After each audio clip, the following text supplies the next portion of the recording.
we introduce the writers who made the shortlist for this year's German Book Prize.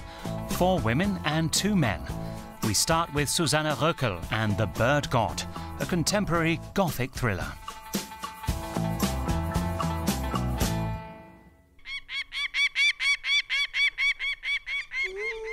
The story begins with a sacrilege. In an isolated mountain village, a bird of prey worshipped by locals is killed. The bird hunter's children pay the price. Susanna Vogel describes their fateful encounters with the feathered deity.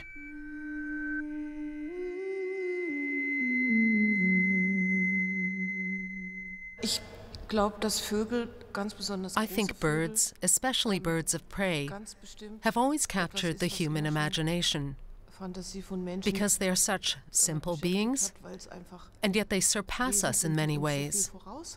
They can do so many things that we can't. A former medical student, an art historian, and a journalist, 3 supposedly rational people become obsessed with tracking down the mysterious god of birds, searching for him in paintings and in a godforsaken camp in Africa. But their intellects and common sense cannot save the siblings, who all fall under the bird god's spell. I think it's a metaphor for our inner selves. These people are not confronted by something exterior, but by terrible parts of themselves. What are we in the face of nature? This novel opens the door to a fantastical world that feels hauntingly real.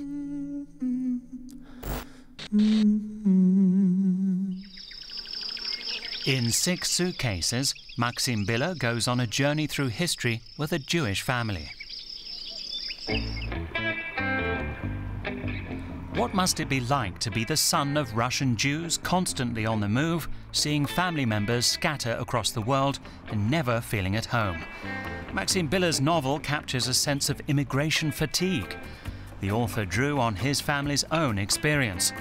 They came to Germany in 1970, 2 years after the Prague Spring had been crushed. My parents suffered a lot, leaving not just a city, but a whole country and culture when you're 40, and knowing you can't ever go back, well, that's like an amputation. It's incredibly exhausting, and I wanted to write about that. I moved from Munich to Berlin when I was 40, and that was hard enough. The book's narrator sets out from Berlin to get to the bottom of a family secret. His grandfather was denounced and executed in the Soviet Union. Who betrayed him? An uncle? Or was it Aunt Natalia, a beautiful actress? The 6 chapters are written from 6 points of view. The characters are Billa's relatives, including his mother, Rada, and sister, Elena. Is the book autobiographical? Nonsense. It's literature. I'm intentionally messing with you, mixing everything up, cooking a great big pot of stew made of truth and lies. Some of the names are real, some aren't, and most of the events are completely made up.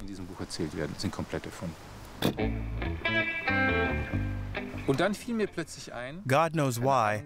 I suddenly remembered how when I was a child in Prague, I was always terrified that my whole life was just this story that Spabel was reading his son Hurvenek to help him fall asleep, and that Spabel would shut the book of my story one day, and that would end my life too. The narrator's life does not end, and the secret remains unsolved. 6 Suitcases, a laconic masterpiece full of wit and melancholia. In Archipelago, María Mahlke also charts the history of her family, this time on a Canary island. 4,000 kilometers from Germany, off the African coast, lies Tenerife. An emotionally charged backdrop for María Mahlke's novel, which takes readers on a journey through time and space, through the political and personal.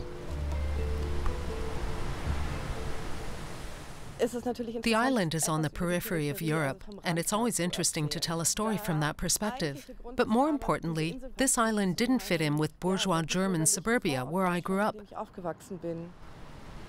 The author's mother is from the Canary Islands, so she knows Tenerife well.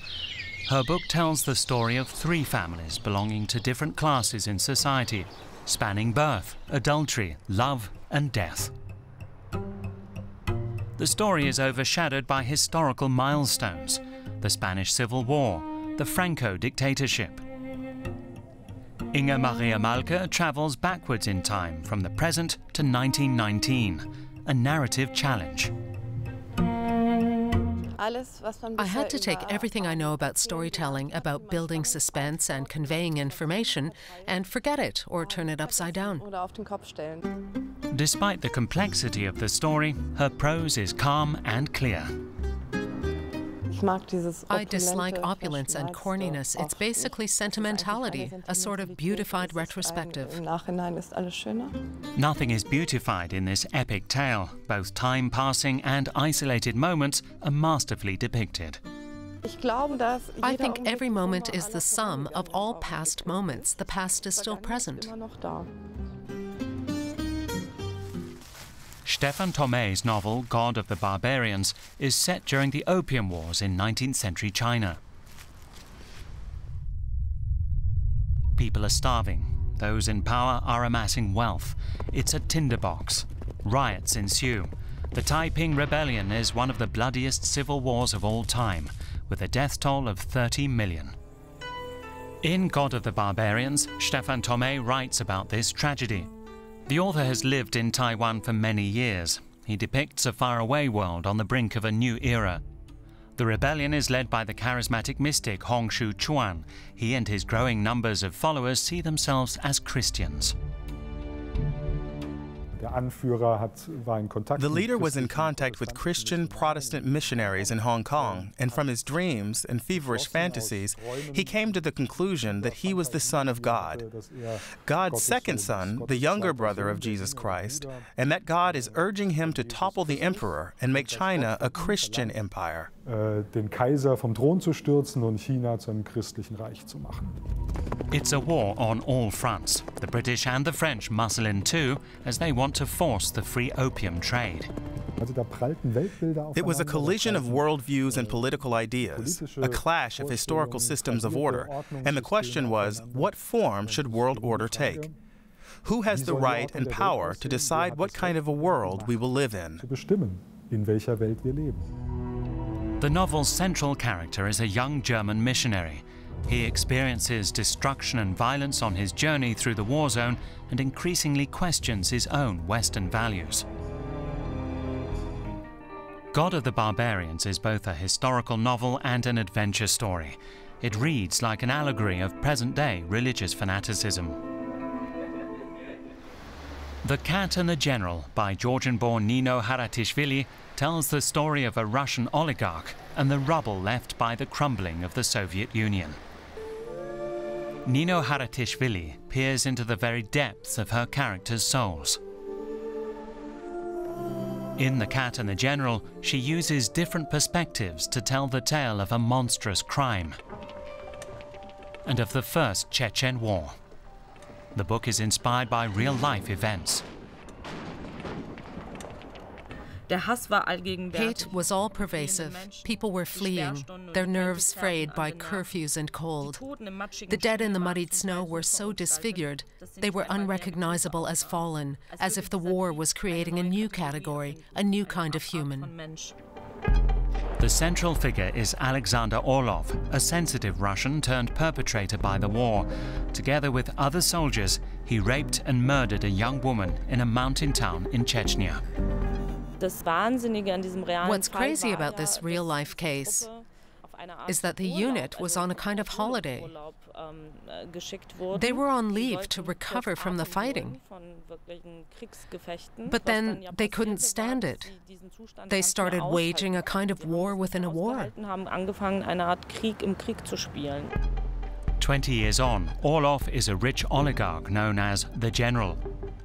But memories of his unatoned sins haunt him, the son of a Soviet war hero. So he holds himself and his co-perpetrators to account.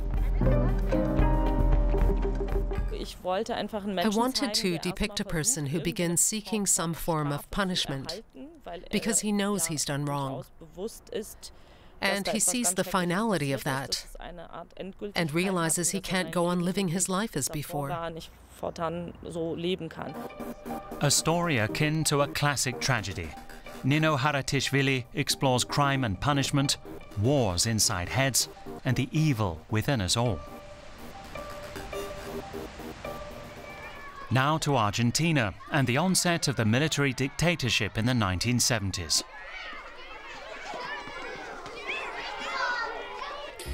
Luminous Madonnas, faith and superstition. The world of María Cecilia Barbetta. She's lived in Germany for 22 years and explores her native Argentina from there. The little town where she grew up on the outskirts of Buenos Aires is called Ballester.